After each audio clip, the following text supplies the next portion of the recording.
On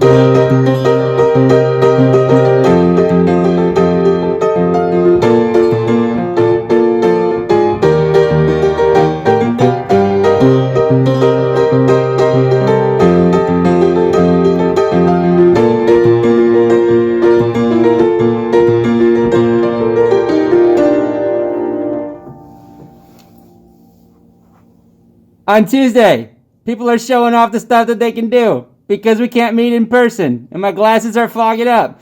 But this cool mask was made by one of our students who's been making masks because that's what she can do and that's one of her talents. So Tuesday, watch the talent show on YouTube in the evening. Okay, bye.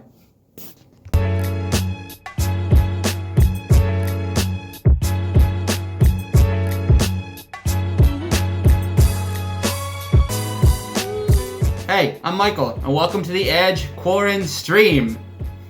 We got a fun week ahead this week. On Tuesday, we have our Taco Tuesday, so do not miss it. Tuesday night here on our YouTube channel, we're doing a talent show. So you guys have been sending us stuff in all week, which has been awesome. So we got a cool little fun show that's going to be this Tuesday night. So check it. Don't wreck it and miss it. Or don't miss it. No, if you miss it, you wreck it. Anyway, we're glad that you joined us tonight. I did also want to let you know that on Thursdays at 2 o'clock, we have our ZBS. That is our Zoom Bible study. And we are, so far we've been reading over the book of James, and I think this week we got something else that we're reading. I don't actually remember what I told them, but they'll remind me. So, but yeah, we want you to join us because we are diving into some really tough questions, and we're actually having you guys answer them. If you haven't joined us yet, you can catch up really quickly.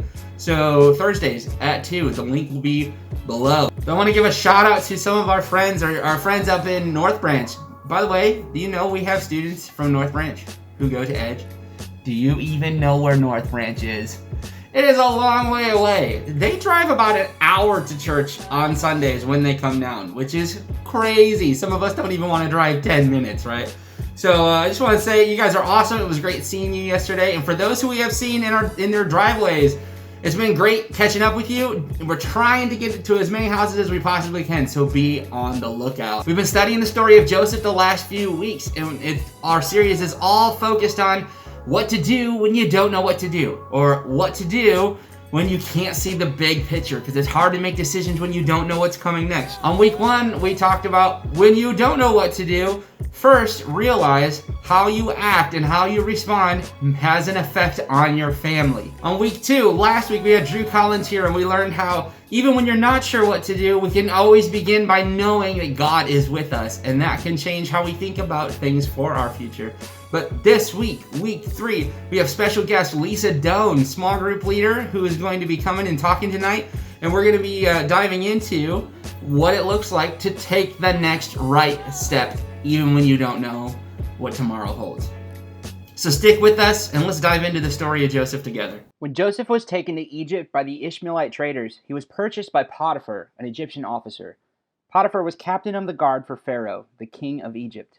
The Lord was with Joseph, so he succeeded in everything he did as he served in the home of his Egyptian master. Potiphar noticed this, and he realized the Lord was with Joseph, giving him success in everything he did. This pleased Potiphar, and so soon he made him his personal attendant. He put him in charge of his entire household and everything he owned. Joseph was a very handsome and well-built young man, and soon Potiphar's wife began to look at him lustfully. "Come and sleep with me," she demanded, but Joseph refused. "Look," he told her, "my master trusts me with everything in his entire household. No one here has more authority than I do. He has held back nothing from me except you, because you are his wife. How could I do such a wicked thing?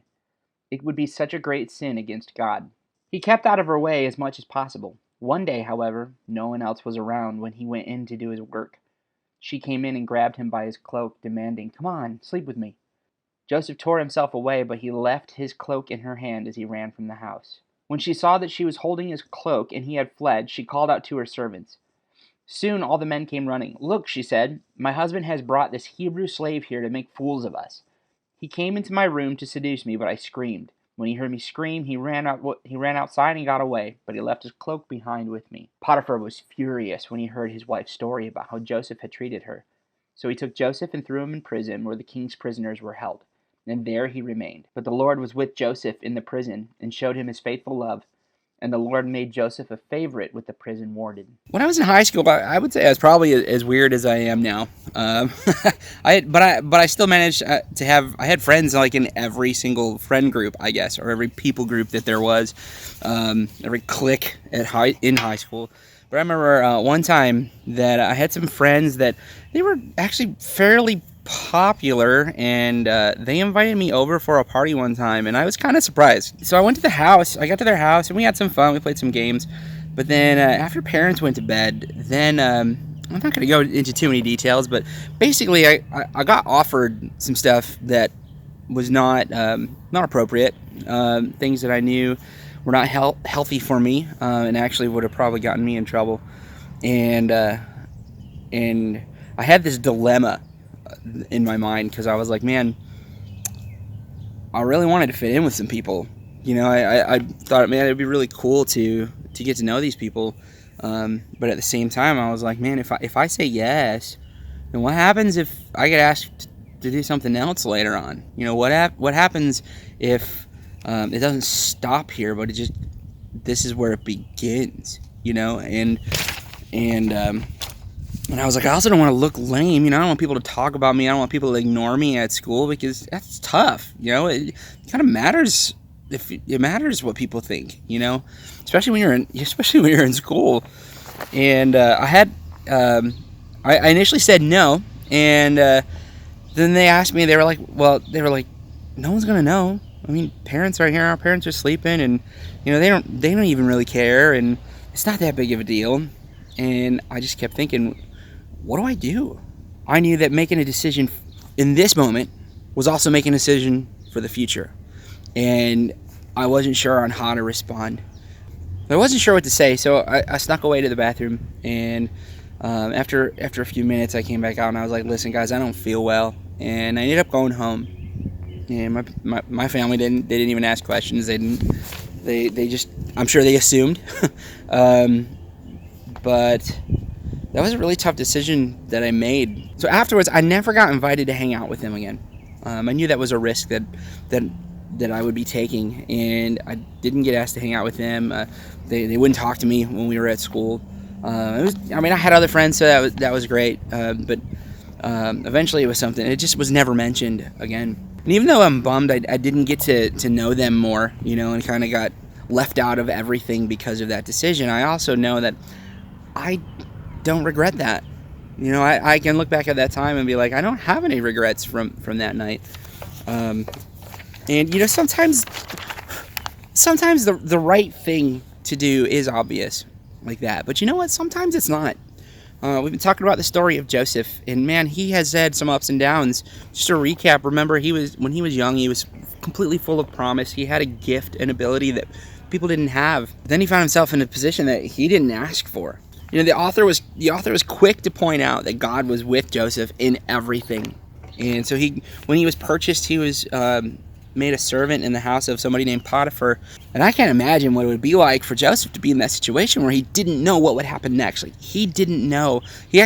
All he could do was believe and hope that good things were going to happen, but nothing in his present pointed to that at all. In fact, we read in the Bible that he actually lived with integrity while he was there, and he did his job, and he led with his gifting. He was also a gifted leader, and Potiphar noticed and placed him in charge of the entire house. Now, this is where things get complicated. Potiphar's wife kind of made a pass at Joseph. Think of the dilemma that he faced. Okay, so he's a slave. He has to obey his master and his master's wife. He also has the respect of his master, and if he chose to listen to Potiphar's wife, who knows what would have happened afterwards. But if he chose not to, well, he could be in trouble for not obeying. So think of it like it was a lose-lose situation for Joseph. So out of respect for Potiphar, and out of respect and a bigger respect for God, Joseph chose to run. Joseph chose to live with integrity. And what happened next was he got thrown in jail for doing the right thing. You know, we don't always know how choosing to do the right thing will play out, but having integrity in our decision making leaves room for fewer regrets. And I think about you guys, and I know your situation is way different from Joseph's, but Joseph was faced with difficult decisions no matter what. And he couldn't look too far into the future because he had no control over what was going to happen in the future. And the one thing that made the difference for Joseph was he chose to do the next right thing. He couldn't make decisions beyond today because he had zero control. If anything, his life had shown him that he had zero control. And you know what? I feel it's the same way for you guys. Almost every single one of you have said in some way, shape, or form that you are curious on what's going to happen next, especially the higher up you are in high school. So I thought it would be cool to invite my friend Lisa. Lisa's a small group leader. We used to work together at Kensington, and she's worked with teenagers for a long time. She had a couple of her own, and she wanted to share a little bit of insight for those of you who are trying to figure out what happens next. All right, Lisa. So I know this is super weird, but thanks for coming and answering some questions that we have for the students today. I know that over the years, you used to work here at Kensington, and also you've volunteered in many different places. So you've seen a lot of students grow, including your own. So I just wanted to know, what are the ways you've seen other students respond when it comes to making decisions in the middle of uncertainty? How I've seen them respond. A couple different ways. Most of them tend to respond out of immediate gut emotion reaction, usually. There are some students that, a lot of students get to the point where they will talk it through. Does that make sense? So they will react, and then think through it, and then come up with another reaction, and then think through it a little bit, and then the emotion starts wearing out of it, and then they get to an actual decision-making process then, usually. Yeah.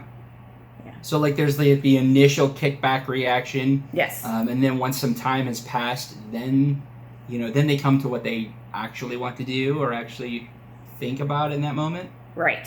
Exactly. Okay. Yeah. Most students. Not all. Everybody's different. Yeah. Mm-hmm. Why do you think we each respond differently? I mean, how much of our response do you think is like connected to how we're wired, and how much do you think is learned behavior when it comes to making decisions? How much of each? Yeah. It's gonna depend on each individual's circumstances, to be honest. Okay. Age level, experiences. I think everybody's first reaction is pure emotion because it's just the way we're all wired. It's just the way we're all wired. Sure.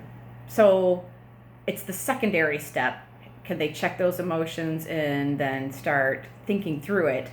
That I think is based on the way they're raised and the influences they have in their life, and what they're learning and what they're absorbing in the world, experience-wise, faith-wise. That's a big piece of it. Influence-wise, by who's in their lives and who's influencing them. So actually, there's a lot of external forces that impact how they process it internally. Yeah, I didn't even think about that. Like it's more than just the way we've been taught and and brought up, and it's more than just the way that we're wired, but there are also people involved in our lives, our friends, or even maybe like who we watch, who influences us online too, and in person. Yeah, the people in our lives, the things we're absorbing and taking in, whether it be reading or watching it, all of those kind of wire your brain. So you have your initial way you're wired, and then all those external influences that are creating the way you're wired, and all those impact the way you make decisions. So that leads me to think of another question. And so you say that there could be some spiritual influences on how we make decisions. Like, how does that happen? Okay, so obviously the students we're talking to are coming to the church, right? So the spiritual influences are going to be, are they hearing it in their home? Are they reading the Bible? Are they doing Bible studies? It's pretty much based on the depth of their faith. So decision making is going to change greatly based on the depth of their faith. Sure. So I always end up butchering Bible verses, so maybe you could figure out which one it is and put it across the screen or something. But there's the, having the mind of Christ, right? Like take every thought captive, all of that. The more mature spiritually you are, and the more you can do that, the more you can lessen the emotion impact on your decision making. Yeah, I mean, absolutely. Because sometimes when we don't know what the future is, our imaginations can really run away. Right? They can run ahead of us and make it hard to make a wise decision because we don't know the full picture. Right. So you got your emotion that then kicks into the imagination, and away you go, coming up with scenarios where if you're faith-based and you're trying to take all your thoughts captive, you can stay much more present and try to make decisions based on the present rather than 5 steps ahead that you have no idea, which could or could not come true. Yeah, and even like as we grow our alertness to the Spirit and our awareness of the Spirit, being present, I love that, being present helps us to see what God is doing right now. Right. Because maybe trying to figure out the future might stop us from the next step God is asking us to take. Right. Because we're worried about something that we don't even know is going to happen. It could or could not happen. You'll never know until it does or does not happen. So you have to make like I always say with my employees over the past year at work, take the next right step. So the next right step being what's presently happening and what might the next right step be. Like right now, whether it be this minute, this hour, this next day, that step. And then decisions become a shorter, smaller decision, daily, weekly, hourly, rather than a big grandiose decision which can feel overwhelming way in the future. Yeah, absolutely. Oh, that's good. So how about you? Like, how do you think through the way that we prefer to approach life? How do you prefer? I mean, do you like having the big picture, or would you rather prefer just like the right now, moment by moment? I know that's a little different for each of us. So what kind of setting makes you uncomfortable or comfortable when it comes to the future? Both and. Can I say that? Okay. Yeah. Both and depending on the time of life, right? So, back in the day when I didn't know better, I wanted to know the end. If I didn't know the end game or all the facts, I would get paralyzed and not move forward. And everybody still goes through those phases. I think anybody has those periods and times. If I'm in a good place spiritually and I've learned, I can check those emotions. Emotions are there for a reason. They're kind of a guiding point, but they shouldn't be ruling your life. It took a lifetime to learn that. But I have the maturity now to check it and stay more present, and it's easier to do moment by moment. So I think you've seen me in the workforce. In the workforce, I love moment by moment for everybody else. For everybody else. Yeah, of course. But for myself, the majority of my life, I want to have the whole big picture. But I've learned that you can't move. You might not move because you're always waiting for another piece of the picture.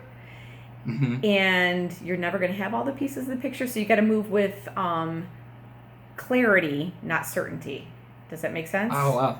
Yeah, that's really good. Yeah, move with clarity, not certainty, because if you're waiting for certainty, you're never going to move. You're never going to make a decision. Yeah, absolutely. Well, I know. I feel that same way. I think I'm such a big picture person. I could find myself frozen many times because I don't know what's next or I don't know what's coming. Right. And that peace pipe movement has what has brought the most life change and high impact situations that I found myself in too. So that's good. Could you describe a recent time that you faced something like this, like a decision in the middle of uncertainty? Decision in the middle of uncertainty. That's like every day. Especially right now, that's like every day. Okay. Well, part of it being the job I took a year and a half ago. I have to be employed. You have to have a paycheck. But I didn't know where God was leading me or when he was going to move. But I took a job because it was the next right thing. I figure emotion aside, I didn't know what I would be doing or anything about the company, but I took it because I needed work. So that was a real in the moment present decision. My thinking was move with clarity. I have to have a job. That's clear. I have to have a job and I have to have a paycheck. Knowing that, looking forward, not knowing the details, there's, with the same uncertainty, there's also flexibility, to take a positive side to that. So I didn't know how long I'd be at that job, or if I even needed to stay at that job for any certain amount of time. Something else could come along and I could move in a second. So where you might get a little fearful over the uncertainty of it all, there is the blessing of flexibility too, because everything's always changing, so you can also make another momentary decision and change it. Yeah. I mean, that's great. I mean, think about it like, I think of like a roller coaster. You know, if we knew everything that was happening in the future, if we knew the entire picture of everything, then I think even though I feel like it would bring me less stress, it actually I think would bring more stress, because then what if I got off track, right? What if I got off and I wasn't making the right decision? But what I hear you saying is that in living in the present, even though there is uncertainty, there is that flexibility. Is a good word, you know, and it's almost like there's a lot of grace that's in that too. A lot of grace that's in that. A lot of room for growth in that. You have the freedom to change your perspective on things. So, so I made a momentary decision on clarity, and it was not a place I was thrilled with, but here I am a year later, still the same place, because again, grace and changes of perspective, it's wound up working out. So. So for all the students watching, I know we have a ton of them, no matter who they are or how they're wired, everyone's asking the same thing. What's coming next? No one is able to make a decision with any form of certainty, but they all want to know how to make a wise decision. So what advice would you give to any student watching when it comes to making their decisions for whether it's college, whether it's their classes in high school or their friends or the parties, whatever it is? What advice would you give them? You got an hour? No. It's a lot, because it's a lot. Like, there's a lot in life at this phase of life, I think. There's a lot. And so many choices and so many avenues that I think it's perpetually overwhelming at this phase of life. Mm-hmm. And then you add all the uncertainty of this new COVID thing, and there you go. So how do you move forward, right? So I already know you can't wait for certainty. So put the basics in place. So you can start with first of all, always start with prayer. Okay, let's just get down to the brass tacks of it all. So pray, like ask the Spirit to talk to you and move you, and journal what you hear, or if you feel like you're someone who doesn't hear well, just open up the Bible and get yourself in a peaceful place. Let the Spirit move, calm you. So check the emotion. There you go. So there's check the emotion. There's have your emotions. Make note of them, because emotions are a guideline. But check them, because a lot of feelings, there's a difference between feelings and emotions. A lot of feelings are secondary to what the actual emotion is. So figure out what you're feeling, check the emotions beneath it, and then pros and cons lists. Who's your safe person to talk it through, that knows your values and your goals and your morals, and think the same way you do, or maybe just they're a hair about before you spiritually, maturity wise, and run it past them and talk through it. Someone who's invested in you but not in the decision, so that they can kind of ask the right questions, or nudge you, or say, I think I hear this in your voice rather than that, or it feels like you're leaning towards. That's great to have. So having the right people in your life, know who that is, and then run it past them. Don't avoid them. Don't wait. Just go there, and pray on it some more, and then pros and cons lists. But and then move. Make a decision and move. Just make the decision and make a choice, because God's got you either way, and the people who love you have you either way, and you're going to turn out okay. Nothing is permanent, obviously.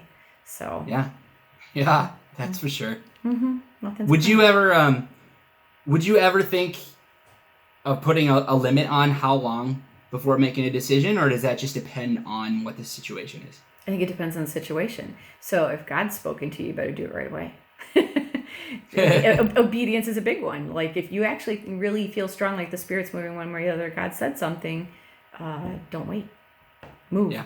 I don't think there's any problem with waiting with big decisions, but no decision is a decision. And I think everybody needs to be reminded of that on a regular basis. And if you're waiting to make a decision, I'm going to phrase that differently. So if you're waiting to make a decision, there's usually a reason why. It means there's a hesitation. Or you're waiting for that certainty. So check that. Is there an indecision, or are you waiting for a certainty? But know that waiting to make a decision can play out either way. It can accidentally land in the no decision is a decision. Or depending on the circumstances, it could be wisdom because something else could be changing. So that's really circumstantial, I feel like. Cool. Mm-hmm. But move. Good. And move. Move. Yep. And then be glad you moved. And then just deal with whatever the next right thing is. Whatever comes up, deal with the next thing. Best you can.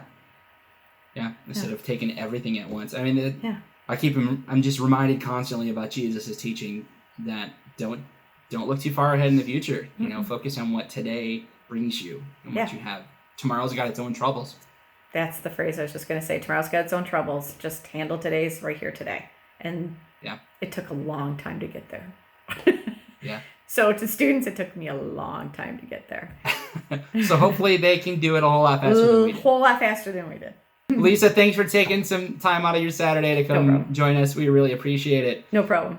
So let's give a recap. So when you don't know what to do, first realize that your reactions affect your family. And number 2, you can know that God is with you. And if he is with you, then you can have the courage to take it one step at a time. And number 3 is to do this. When you don't know what to do the next right thing. One of my favorite and least favorite things that Jesus ever said was he talked about tomorrow, and he said tomorrow has enough troubles of its own. Only work through today, which is totally against what we learned growing up, right? We have these plans that we want to make, and we have to set our lives ahead of us 20 years, 30 years, 40 years in advance. Like every decision you make, you're thinking about how it's going to affect your future, your kids' future, your grandkids' future, your retirement, and you're just 16 years old. And this is what you've been taught. So it seems a little bit strange for someone like Jesus to say that. To say, hey, don't worry about tomorrow. Sure, make your plans.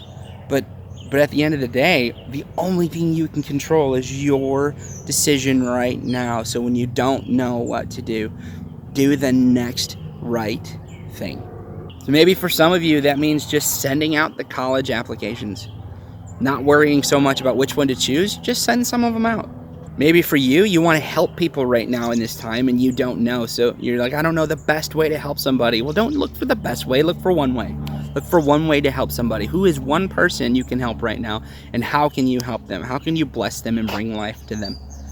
Or maybe it's your siblings. Maybe you've got a really fractured relationship with somebody in your family and you're not sure how to fix it. Don't worry about fixing the entire problem. Start with one step at a time. Find one way to serve them this week.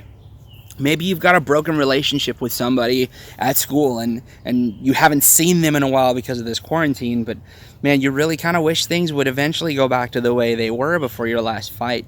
And you know what? Maybe don't focus on the fact that it's broken and take it one step at a time. What is one right thing you can do for and with them right now? Maybe it's sending a text. Maybe it is sending a letter in the mail. Who knows? But when you don't know what to do, trust that God is with you and do the next right thing. We'll see you on Tuesday at Taco Tuesday. Make sure you tune into our YouTube channel and see what some of your friends are talented at. Come join us. Seriously, come join us on our Zoom chat on Thursday. It doesn't last very long. It's super fun, and we will see you soon.